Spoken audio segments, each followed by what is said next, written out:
In this video, I'm going to teach you how to connect Sony A7 III to Ronin RS3. It's a very easy process, so make sure to follow along.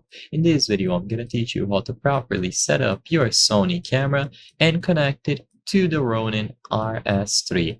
In order to do this, you have to set up Bluetooth on the A7 III. So go over to the network settings with the globe icon and access the Bluetooth settings category. Inside of Bluetooth settings, make sure that the Bluetooth function is enabled. This will only work if you choose Bluetooth on. With Bluetooth set to on, you now can pair up the Ronin RS3. The last thing to check is Bluetooth remote control. You also gotta make sure that this option is enabled. So if you see Bluetooth remote control, enable it as well.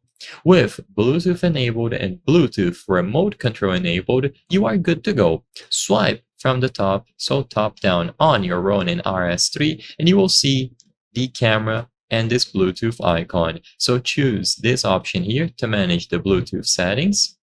And it is going to tell you to enable Bluetooth on your camera, which has already been done. And if you want to check the compatibility, use the Ronin app.